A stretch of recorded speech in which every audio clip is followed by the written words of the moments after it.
I don't know about you, but for me, sanding is my least favorite part of woodworking. And sanding moldings is the worst. In most cases, the mistakes that need to be sanded out are tear out, chatter, tool marks, and burning. And in this video, I'm going to give you 3 solid tips that will allow you to make the smoothest possible moldings at your router table to give you the best possible results with the least amount of sanding.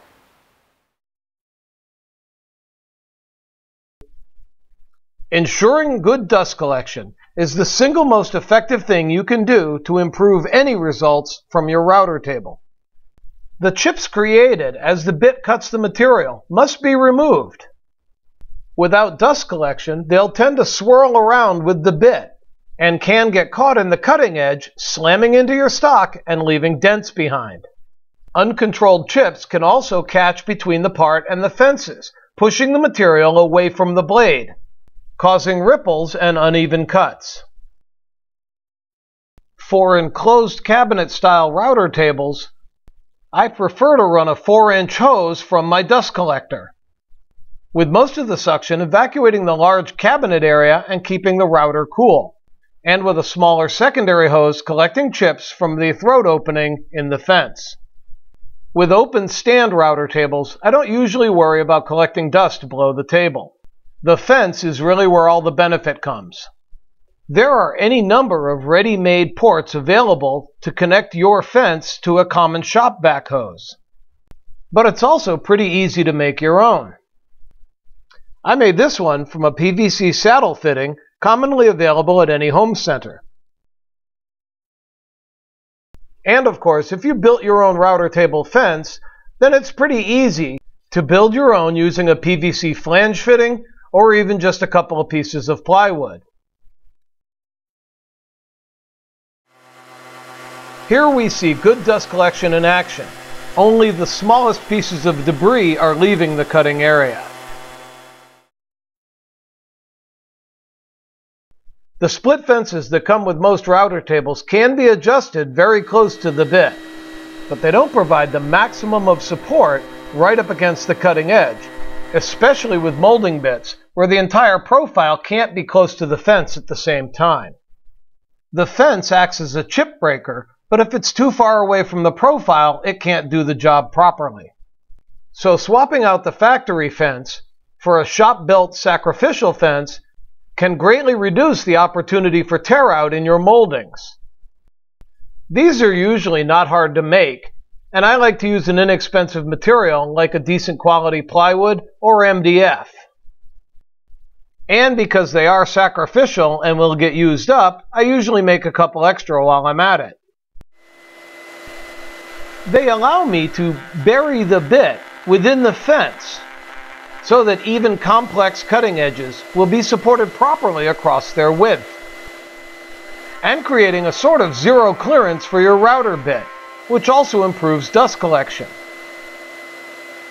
This sacrificial fence is a much more effective chip breaker for your bit, providing very close support to the entire profile, so that fibers lifted by the bit are broken off before they can become a tear out. This is especially important when working with open grain woods such as red or white oak. And finally, feeding your stock in one smooth, continuous motion across the bit is critical to getting sand-free cuts. Each time the stock pauses as you feed by hand is an opportunity for burning, tool marks, or for the part to chatter and move away from the fence. These are the reasons that professional shops tend to use power feeders.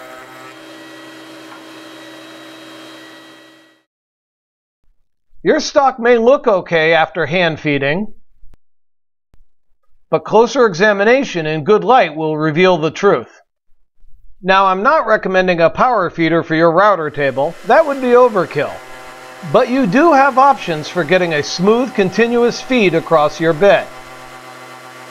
Feather boards, when properly adjusted, will help to keep the stock flat on the table and tight against the fence, freeing your hands to keep the stock moving and helping to keep your hands away from the bit.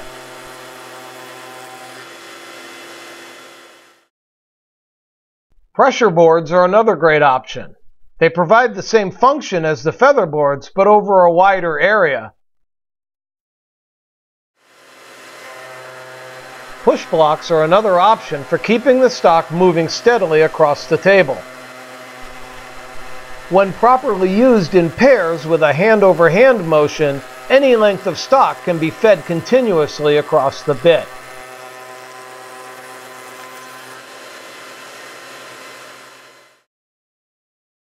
Using jigs and fixtures to keep the stock in place leaves your hands free to control the movement. And although it does take a little bit of practice, this technique is well worth the effort, especially when you consider the time saved in sanding.